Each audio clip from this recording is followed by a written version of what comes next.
云林连续落雨60多天，地区土豆产伤淡，土豆不价无法度收成，心血拢乌有啊。包括北港、元长拢传出灾情，差不多有1成的土豆损失。官府1礼拜后会阁去会勘一解，确认整体状况，甲农业部申报天灾救助。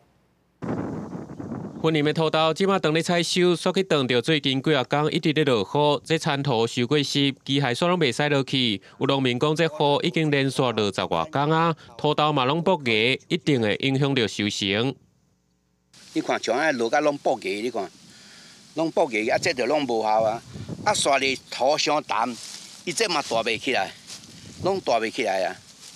伫阮地通无啊收10外包啊，即摆出成包拢剩头7、8包、6、7包尔。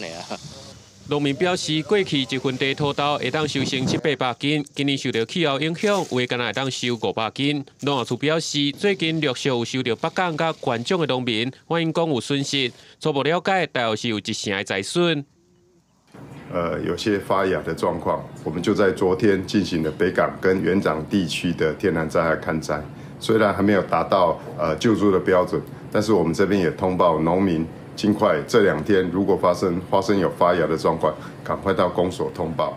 农民表示，虽然目前一斤的收是43块，不过收成无好嘛，等于是无赚。农业处嘛呼吁农民，等下天气转好，出日会阁有1倍损失。拍算是7天过后，会阁再去会勘，然后达到天灾救助标准，得向农业部来申报。记者综合报道。